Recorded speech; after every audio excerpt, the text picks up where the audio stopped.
Hello students, welcome back. Welcome to this session of class 12th chemistry, and today we are dealing with the chapter electrochemistry of class 12th. तो हम लोग students आज जो topic पढ़ेंगे वो है electrolysis, है ना। तो पिछले टॉपिक में हमने मोलर कनेक्टिविटी की वेरिएशन देखी थी कंसंट्रेशन के साथ for strong and weak electrolyte, और हमने कॉलरश लॉ को भी स्टडी किया था। आज हम देखेंगे स्टूडेंट्स कि इलेक्ट्रोलिसिस क्या होता है और इसके बारे में थोड़ा सा हम लोग जानते हैं। तो यहाँ पे देखिए स्टूडेंट्स, हमारा जो टॉपिक है आज का वो बेसिकली क्या है, दैट इज़ इलेक्ट्रोलाइसिस, है ना। तो इलेक्ट्रोलाइसिस हमारे पास क्या होती है, अगर आप देखेंगे इलेक्ट्रोलाइसिस बेसिकली दो वर्ड से बना है, इलेक्ट्रो और लाइसिस। इलेक्ट्रो का मतलब होता है इलेक्ट्रिसिटी और लाइसिस का मतलब होता है टू ब्रेक, यानी कि हम यहाँ पढ़ेंगे कि इलेक्ट्रिसिटी का इस्तेमाल करके हमने किसी इलेक्ट्रोलाइट को ब्रेक करना है, डिकम्पोज करना है, तोड़ना है। इसी प्रोसेस को कहा जाता है इलेक्ट्रोलिसिस। तो देखिए इलेक्ट्रोलिसिस क्या है। The process of electrolysis refers to decomposition of an element or electrolyte with the influence of electric current. तो वही जो मैं आपको बताया कि यहाँ एक प्रोसेस है। इलेक्ट्रोलिसिस क्या है, एक ऐसा प्रक्रम है, एक ऐसी प्रक्रिया है जिसमें किसी इलेक्ट्रोलाइट को, इलेक्ट्रोलाइट किसे कहते हैं, जिसमें एक नेगेटिव आयन हो और एक पॉजिटिव आयन हो, जैसे NaCl। अब यहाँ पे क्या है, Na पॉजिटिव और Cl नेगेटिव। तो कोई भी ऐसी स्पीशीज़ जिसमें एक पॉजिटिव आयन हो, नेगेटिव आयन हो, वो इलेक्ट्रोलाइट कहलाता है। तो इलेक्ट्रोलिसिस क्या है, एक ऐसा प्रोसेस है जिसमें किसी भी इलेक्ट्रोलाइट को इलेक्ट्रिसिटी का यूज़ करके हम तोड़ते हैं, ब्रेक करते हैं, डिकम्पोज करते हैं। ये प्रोसेस कहलाता है electrolysis. So electrolysis basically decomposition of electrolyte using electricity, है ना। अब इलेक्ट्रोलिसिस करने के लिए हमें एक सेल की ज़रूरत पड़ती है, इसको हम इलेक्ट्रोलाइटिक सेल कहते हैं। तो हम आइए समझते हैं इलेक्ट्रोलाइटिक सेल जो है वो क्या होता है, इसके मुख्य कंपोनेंट्स क्या हैं और ये कैसे बनता है, वो भी हम लोग इसको बारे में स्टडी करते हैं। अब इलेक्ट्रोलाइटिक सेल देखिए क्या है।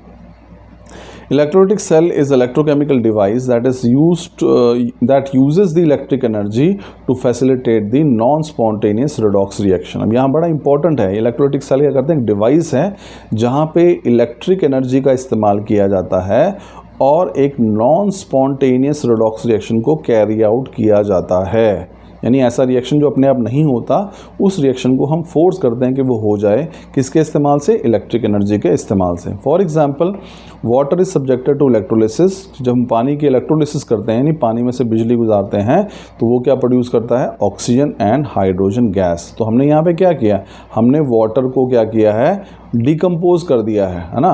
और वो उसने क्या बना दिया, कौन सी गैस बना दी है, ऑक्सीजन भी और हाइड्रोजन भी। और ये वाटर को हमने तोड़ा कैसे, इलेक्ट्रिसिटी का इस्तेमाल करके, है ना।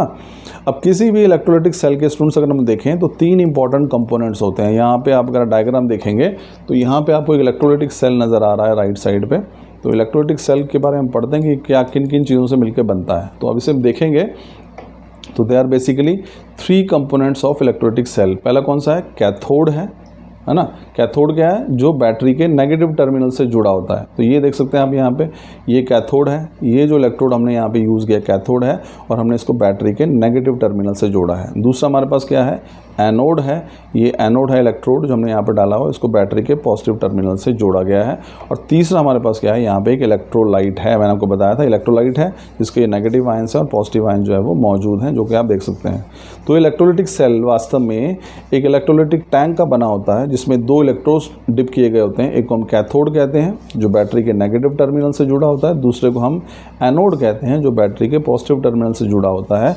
और दोनों इलेक्ट्रोड्स को हम लोग किस में डिप करके रखते हैं, एक इलेक्ट्रोलाइटिक सोल्यूशन में डिप करके रखते हैं, ठीक है ना। तो अब यहाँ पे इलेक्ट्रोलाइट जो है, जो इलेक्ट्रोलाइटिक सोल्यूशन है, वो एक्चुअल में करता क्या है, इट प्रोवाइड सम मीडियम। वो एक मीडियम प्रोवाइड करता है जिसके चलते इलेक्ट्रॉन्स का एक्सचेंज हो सकता है बिटवीन किसमें, कैथोड और एनोड के बीच में जो इलेक्ट्रॉन्स हैं वो उनका एक्सचेंज जो है वो हो सकता है।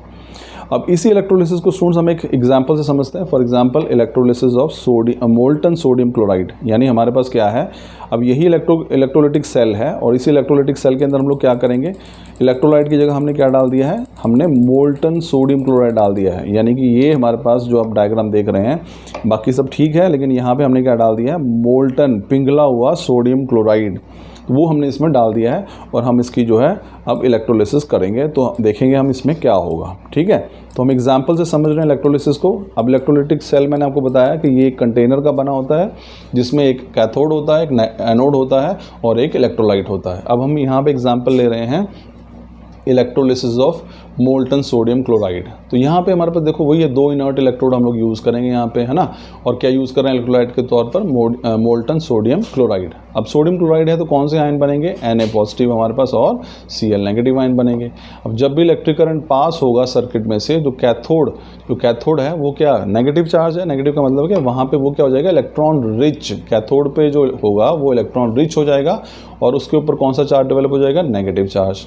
अब नेगेटिव चार्ज यहाँ डेवलप हो गया तो सोल्यूशन के अंदर जितने भी पॉजिटिव आयन हैं, हमें पता है कि पॉजिटिव आयन कहाँ भागेंगे, नेगेटिव इलेक्ट्रोड की तरफ। तो जितने भी सोडियम आयन हैं जिनके ऊपर पॉजिटिव चार्ज आ गया है वो इसकी तरफ अट्रैक्ट होंगे और वो क्या आ जाएंगे हमारे पास, और जो नेगेटिव आयन हैं वो कहाँ पे अट्रैक्ट होंगे, वो जो पॉजिटिव इलेक्ट्रोड की तरफ। अब इससे क्या होगा हमारे पास, जैसे ही सोडियम आयन जो हैं वो अट्रैक्ट होंगे कैथोड की तरफ, इससे क्या होगा, सोडियम मेटल जो है वो बन जाएगा कैथोड के ऊपर और वो वहाँ पे डिपॉजिट होना शुरू हो जाएगा। तो यहाँ पे हुआ क्या है, सोडियम पॉजिटिव आयन है और उन्होंने इलेक्ट्रॉन्स ले लिए और वो कन्वर्ट हो गए सोडियम सॉलिड में। अब दूसरी तरफ क्या होगा, जो क्लोरीन एटम्स हैं हमारे पास वो अट्रैक्ट होंगे पॉजिटिव इलेक्ट्रोड की तरफ, जिसको आप एनोड कह रहे हैं, है ना, क्योंकि वो क्या है, Cl नेगेटिव है, तो ये पॉजिटिव इलेक्ट्रोड की तरफ जाएंगे। तो इसकी वजह से हमारे पास क्या होगा, this result in formation of chlorine gas. तो इससे क्या होगा हमारे पास, यहाँ से हमारे पास जो है वो क्लोरीन गैस जो है वो बन जाएगी और वो एनोड के ऊपर धीरे धीरे बुलबुलों के रूप में निकलनी शुरू हो जाएगी। और इस तरह से हमारे पास जो है टोटल रिएक्शन यहाँ पे इलेक्ट्रोड्स के बीच में होगा और जो सोडियम है हमारे पास NaCl सोडियम क्लोराइड वो डिकम्पोज हो जाएगा। तो टोटल रिएक्शन हमारे पास देखा, कैथोड पे क्या हुआ, कैथोड पे हमने देखा कि सोडियम आयन जो थे उन्होंने क्या किया, इलेक्ट्रॉन्स ले लिया और वो किस में कन्वर्ट हो गए, सोडियम सॉलिड में। एनोड पे क्या हुआ, दो क्लोरीन एटम जो है उन्होंने क्लोरीन गैस बना दी और वहाँ पे क्लोरीन गैस जो है रिलीज हो गई। तो सेल रिएक्शन क्या बन गया हमारे पास, 2NaCl, ये टूटेगा और क्या बनाएगा, Na और Cl2। तो इस प्रकार से हमने देखा कि NaCl जो है उसको हमने तोड़ दिया, डिकम्पोज कर दिया using electricity, and this is an example of electrolysis of sodium chloride. ठीक है स्टूडेंट्स, आई एम श्योर आप लोगों को समझ में आया होगा। अब हम लोग बात करते हैं इलेक्ट्रोलिसिस से जुड़े एक लॉ की हमारे पास, दैट इज़ फैराडेज लॉ। अब नेक्स्ट टॉपिक हमारा स्टूडेंट जो है वो फैराडेज लॉ है ना। अब फैराडेज जो थे उन्होंने एक लॉ दिया था किसको लेके, इलेक्ट्रोलिसिस को लेके। तो हम दो लॉज हैं हमारे पास जो हम लोग पढ़ते हैं, एक को हम बोलते हैं फैराडेज फर्स्ट लॉ और दूसरा जो है वो Faraday's second law. First law देखो हमारे पास क्या कहता है, फर्स्ट लॉ कहता है हमारे पास, amount of substance deposited at electrode is directly proportional to quantity of charge or electricity supplied. वो ये कहता है कि स्टूडेंट्स के जो हमारे पास किसी भी मतलब जो इलेक्ट्रोड है उसके ऊपर जो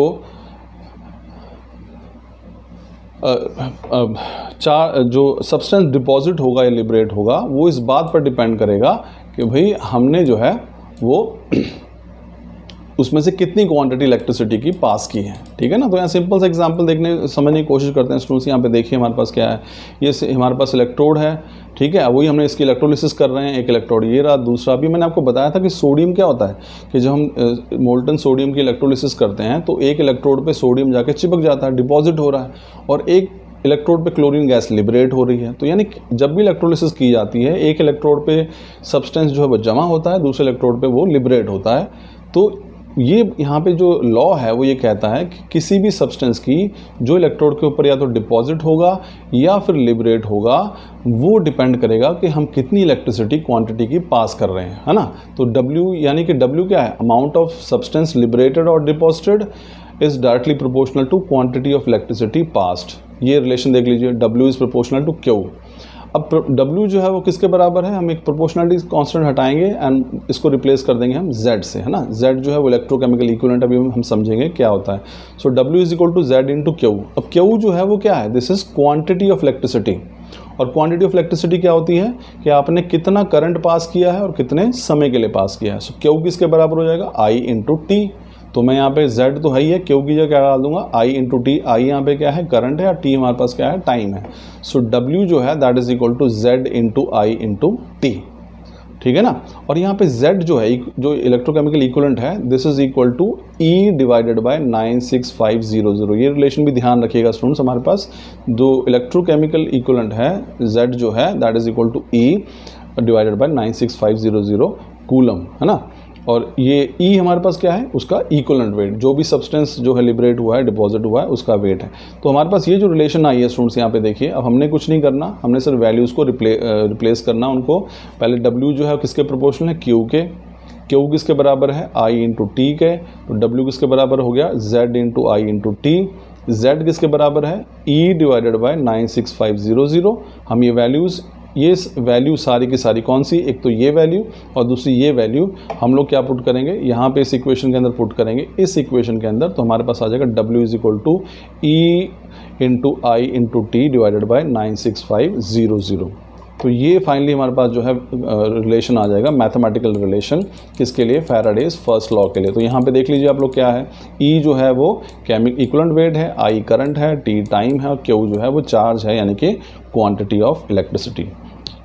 तो स्टूडेंट्स ये फैराडेज का फर्स्ट लॉ था जो ये कहता है कि अमाउंट ऑफ सब्सटेंस लिबरेटेड और deposited at any electrode is directly proportional to quantity of electricity pass through it, है ना। अब हम लोग बात करते हैं फैराडेज के सेकंड लॉ की। अब सेकंड लॉ क्या, सिंपल सेकंड लॉ कहता है कि हमारे पास सपोज करो बहुत सारे जो इलेक्ट्रोड्स हैं वो सीरीज़ में लगा रखे हैं। अब इस डायग्राम को देखिए स्टूडेंट्स यहाँ पे, है ना, ये डायग्राम सीरीज़ में लगा हमारे पास। ये देखिए ये अगर आप देखेंगे यहाँ पे गौर से, तो ये देखिए ये जो है ये पहला सेल है इलेक्ट्रोलाइटिक सेल, ठीक है, ए, ये दूसरा इलेक्ट्रोलाइटिक सेल है बी और तीसरा इलेक्ट्रोलाइटिक सेल है सी। तीनों को हमने सीरीज़ में लगा रखा है।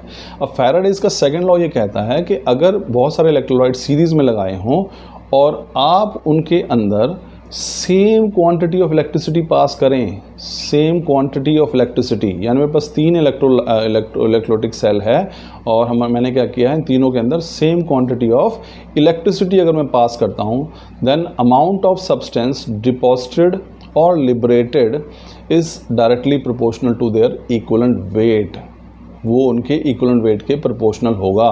तो यानी कि यहाँ पे जो सब्सटेंस है, मान लेते हैं कि मेरे पास 3 अलग अलग सब्सटेंस है, तो दिस W1 जो है that is directly proportional to, 2 लेते हैं, W1 जो है वो डायरेक्टली W1 जो है वो किसके प्रोपोर्शनल है, उसके इक्विवेलेंट वेट के।